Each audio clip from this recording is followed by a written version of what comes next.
Good afternoon, class.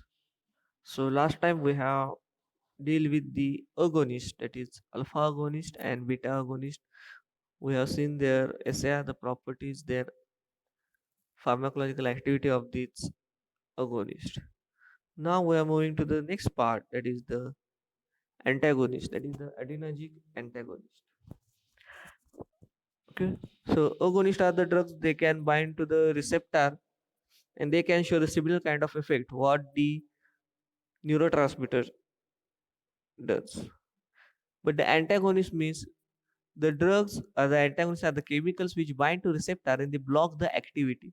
They block the receptor so that the neurotransmitter can't bind to this receptor and will show the activity. So antagonists function only to block the receptor so that neurotransmitter cannot bind to the receptor. That way they block the action.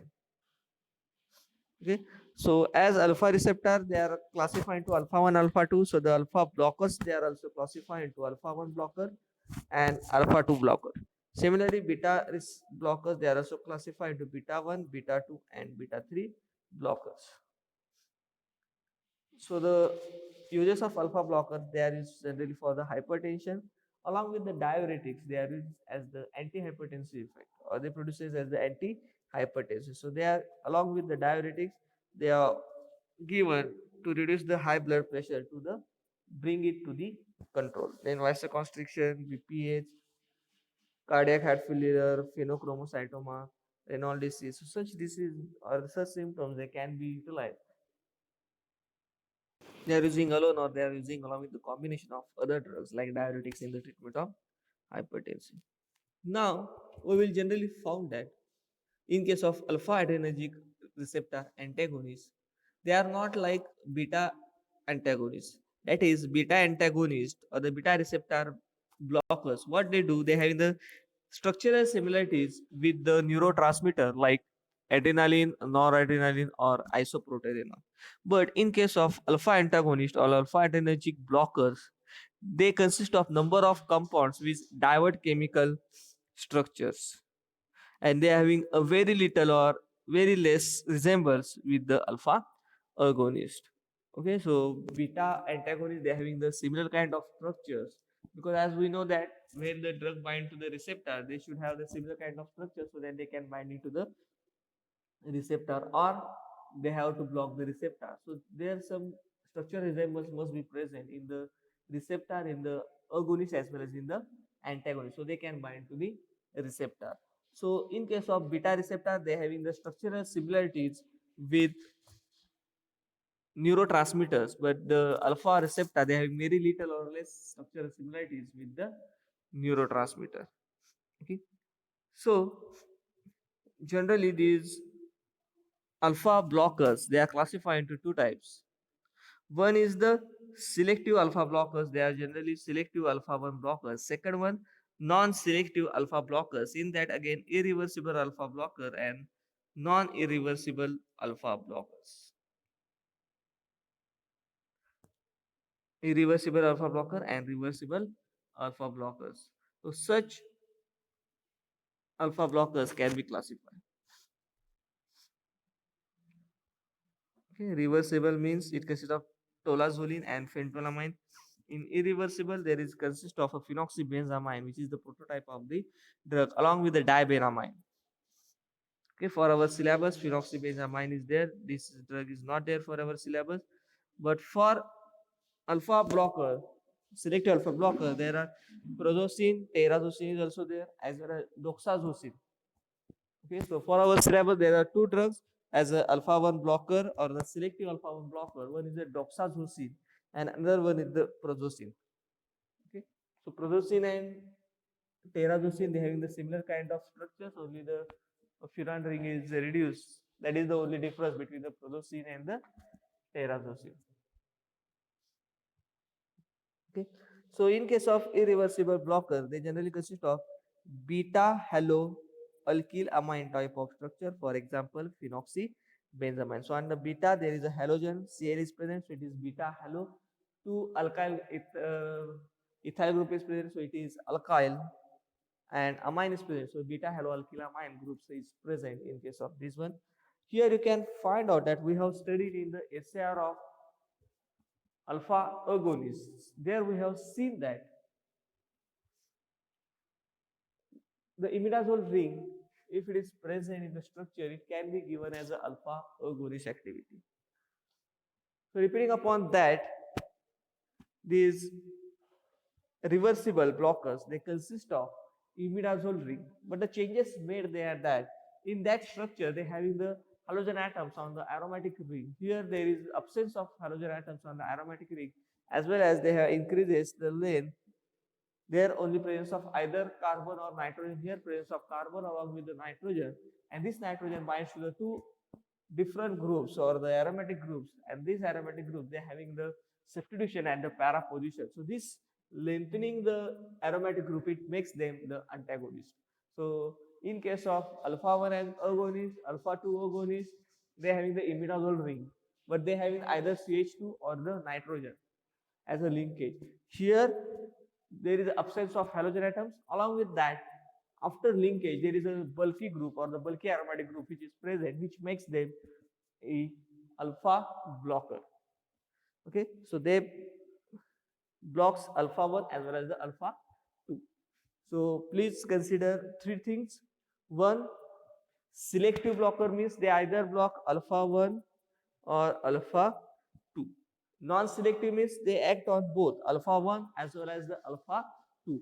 And if you are saying mix, that means they act on alpha plus beta. So that is the difference between selective, non-selective and the mixed agonist antagonist.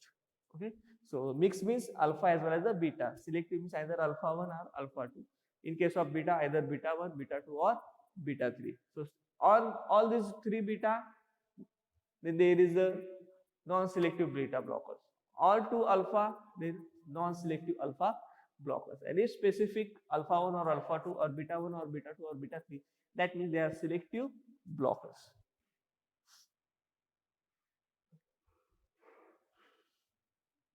The non-selective alpha 1 blockers, they are non-selective and they can bind to the alpha 1 as well as the alpha 2 receptor.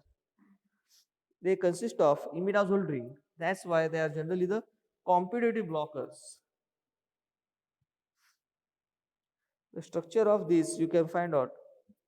Tolazolin is similar to the imidazolin 1 agonist, but they don't have a lipophilic structure which is required for the agonist activity. Hence, this imidazole, instead of agonist, they become the antagonist. So the lipophilic part, if it is present in the structure, then this lipophilic part, it leads to the agonist activity. But here there is absence of lipophilic part in this imidazole ring. So instead of becoming alpha agonist, they becomes the alpha antagonist. In case of irreversible, that means when they block a receptor, then that receptor is permanently blocked. The reaction is not reversed. In case of reversible, suppose this is receptor. So reversible, they can bind to the receptor. After some times, they can be get removed from the receptor. But in case of irreversible, like phenoxybenzamide, when they bind to the receptor, the reaction cannot be reversed. So that is a permanently blocking of this receptor. So the such permanently blocking of the receptor, such drugs, they are called as irreversible alpha blockers. And as we have told, it consists of beta haloalkylamine in the molecule, which alkylate the alpha receptor. So they bind in case of anti-cancer, we are seeing nitrogen mustard. What they do? They are causes the alkylation of the nucleic acid. So here similar kind of mechanism takes place for the irreversible alpha blocker. They consist of a similar kind of structure, beta haloalkylamine, which undergo azidinium ions, and this azidinium ions is responsible for the alkylation of receptor.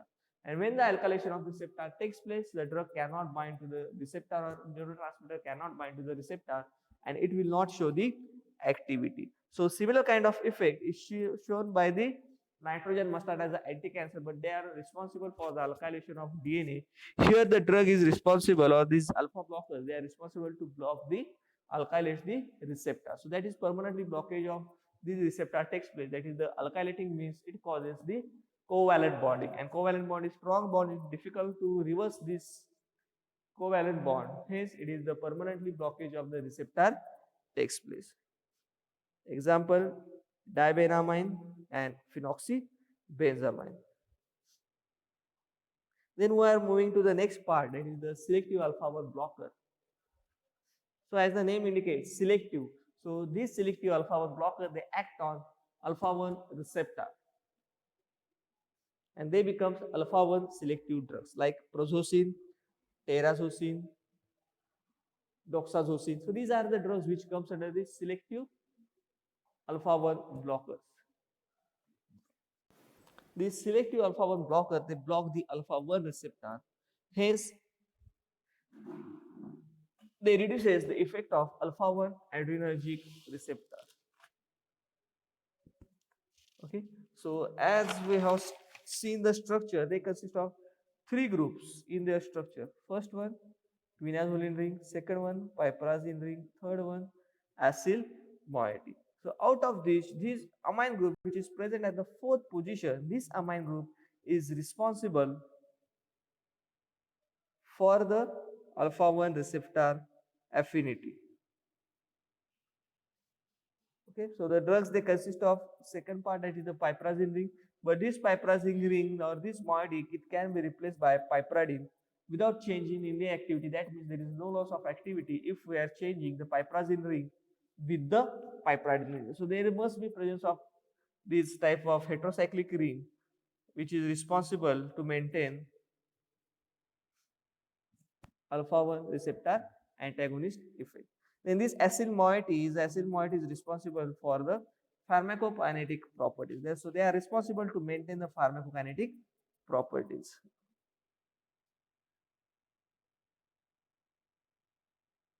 So in that prazosin, terazosin and doxazosin, these are the examples. In the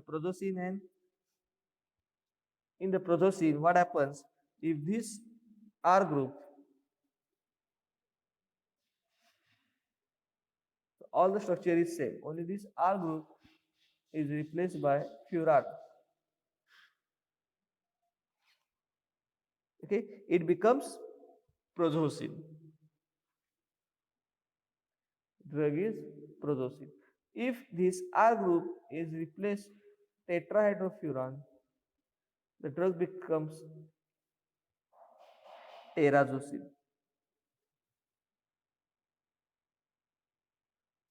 Okay, and in case of doxazosin, there is the presence of benzene ring along with this moiety, and this part is R, then the drug becomes doxazosin. So these are the three examples which comes under the selective alpha receptor antagonist. Okay, prazosin if it consists of a furan ring, terazosin if it consists of tetrahydrofuran ring, and if this ring is present, it is called as doxazosin. So only the difference between these three drugs, this is as the pharmacokinetic properties. Okay, their bioavailability is different, their pharmacokinetics is different.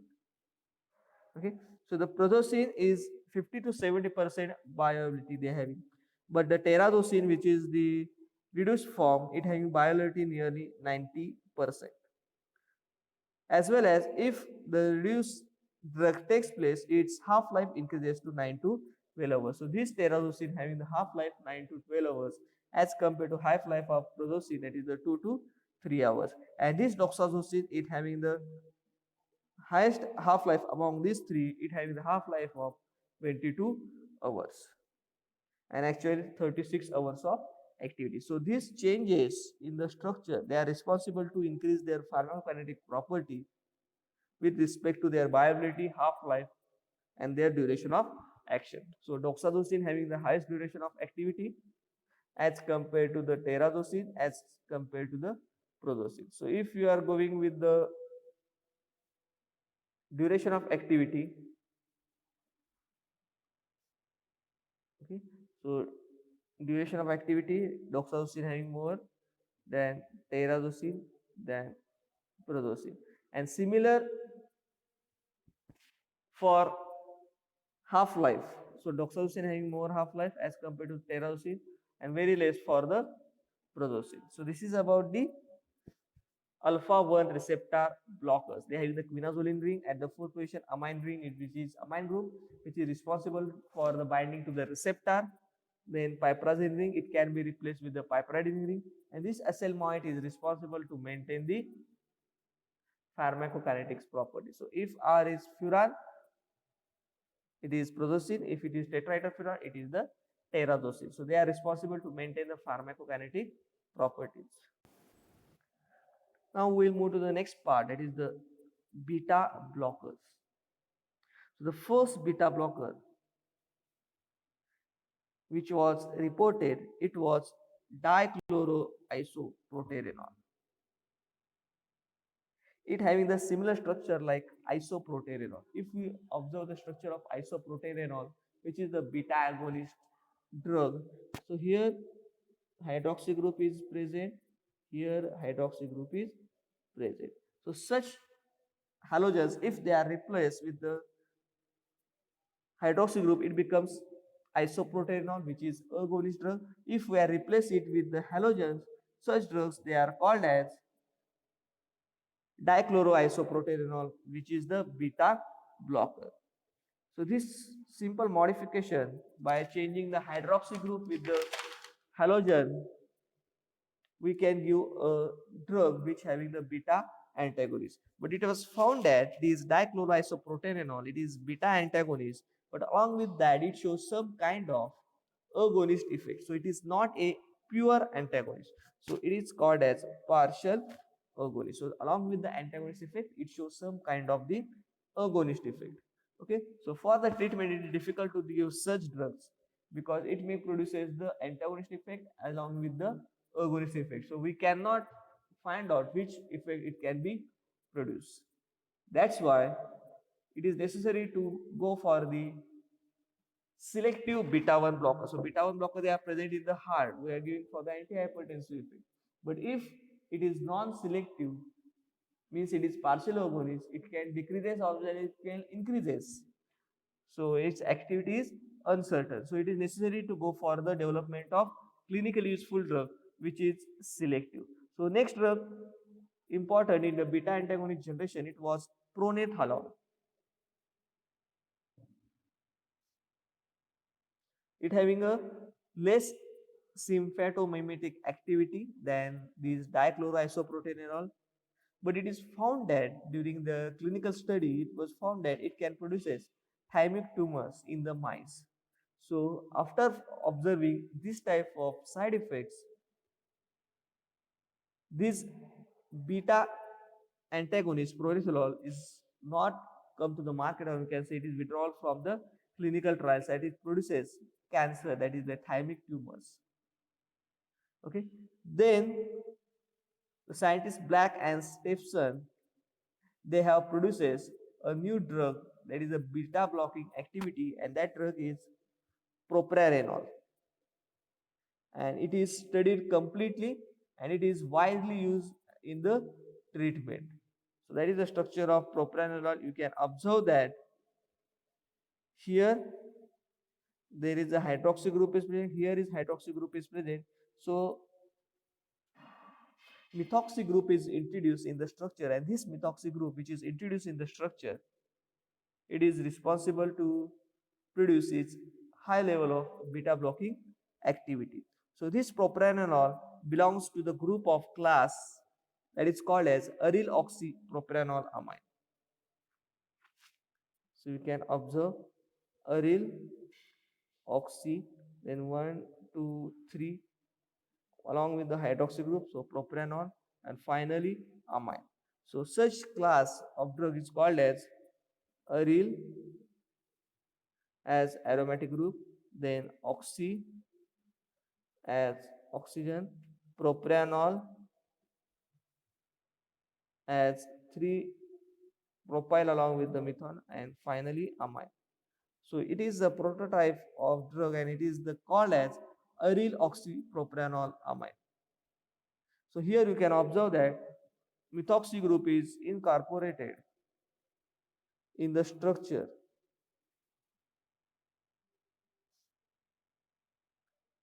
which produces antagonist effect. So scientists they thought that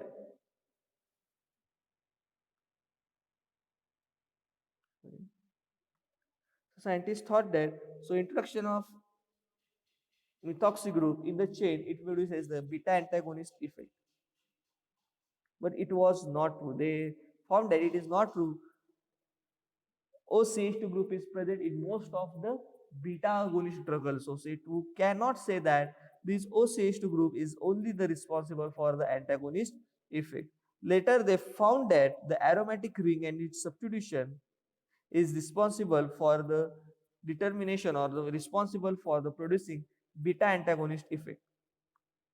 So this aryl group is also responsible for the pharmacokinetic property along with the metabolism as well as the producing the beta blocking or beta antagonist activity. As well as the nature of this aromatic ring is determine its beta 1 selectivity. So the nature of aromatic ring is also responsible for the determination of beta activity.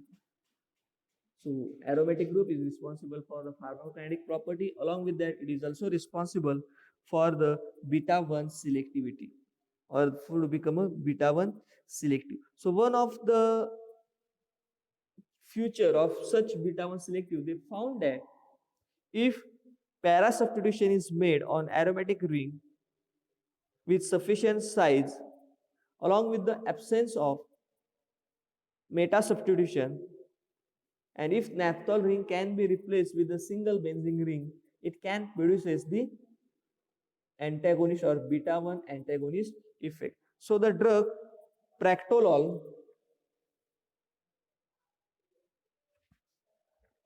is introduced.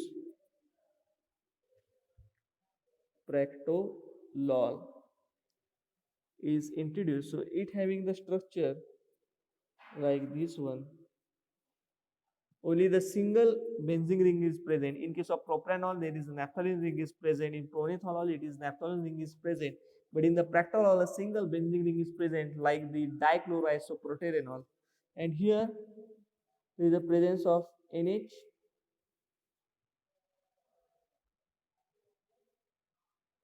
COCH3. Here methoxy group is present,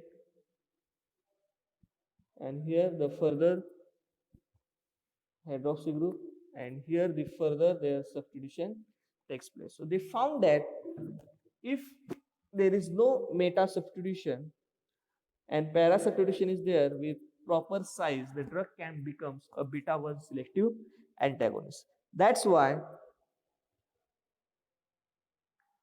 for the cardiac selectivity we require beta 1 antagonist. So they found that such type of substitution, if we are making in the drug, it can become a beta 1 cardio selective drug. But in the fact that it produces some toxic effects. So the proctalol produces some toxic effects. Hence, such drug is withdrawn from the clinical trials and it is not present as a cardioselective beta 1 drugs. So in this way, the development of different drugs takes place, and they found that in the blockers, if bulky aliphatic groups such as tertiary butyl and isopropyl groups are present on the amino group, here you can see propyl group is there in some structure, butyl group is there. So if such bulky group is present on amine group, it becomes beta 1 receptor antagonist, and the group must be the secondary amine. It should not be the tertiary or primary amine. It must be the secondary amine. That means NH group must be present as it is, and to the nitrogen 1 carbon along with that there are 3 carbons. So the propyl group or the tertiary butyl group is present, which can show the beta blocking activity.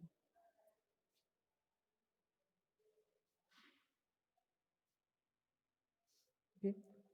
So in case of SAR, most of the beta blockers They are aryloxypropanolamine, as we have seen in this. The two carbons are chains are essential for the activity, and secondary amines is responsible for the optimum activity. So here must be presence of NH group to make it secondary amine. Then aryl group is present, this oxy group is present, and the carbons they are present. It is responsible to show the optimum activity. So at least two carbon must be present in the side chain to show the optimum activity. It can be three, but it should not be less than two or more than three. Then the configuration of hydroxy group. If hydroxy group is present, what happens? This carbon becomes chiral, and they having one hydroxy group, hydrogen atom. At one side there is aromatic ring, at other side there is a amine group is present. So it becomes hydroxy group. It becomes the carbon group attached to the hydroxide becomes asymmetric center. So it gives two types of isomers with S configuration and R configuration. So these enantiomers with S configuration, they found that it is 100 times more potent as compared to the R isomer. So R propanol is less active. Sorry, R propanol is less active with respect to S-propanol. This S-propanol is 100 times more active as compared with the R-propanol. So it is less potent, it is more potent. If more lipophilic groups are present, then it can enter into the CNS. So as we have studied, if the lipophilic group is present, it can cross blood-brain barrier, and when it crosses blood-brain barrier, it enters into the CNS and produces the side effects. Hence, if more lipophilic groups are present, it enters into the CNS and causes CNS side effects. So propranolol, labetalol, these are the drugs with higher lipophilicity. Intermediate, these carvedilol, acebutolol, and atenolol, nordanolol, sotalol, these are the drugs with low lipophilicity. Okay, when to the groups, if larger bulky groups are present, okay, if such groups are present, then the drug becomes mixed blocker, that is, it can block the alpha 1 as well as the alpha 2 blocker. Okay, so if carvedilol, labetalol, you can find out such type of bulky groups at the end which is responsible to produces the alpha 1 blocker, alpha blocker as well as the beta blocker. Okay, so this is the SAR of beta antagonist in short. First part, amine group, it must be the secondary with branch. It may be the secondary, should not be primary or tertiary. If bulky groups are present, along with that, it becomes mixed antagonist. That is alpha as well as the beta. Then this hydroxy group is present, and this carbon becomes chiral center or asymmetric center. So R and S two isomers are present. Then this aromatic ring determines the beta receptor blocking potency. It is also responsible for the selectivity. So only the para substitution are present and meta substitution is absent. In such kind of drug, it produces the beta 1 selective. So if drug is lipophilic in nature, it can cross blood-brain barrier and it can show side effects which are related with the beta blockers. Okay, so this is about today's lecture. Okay, so alpha blocker, their SAR, beta blocker, their SAR, we have seen. In the next lecture, we will see what are the drugs comes under the alpha blocker as well as the beta blockers.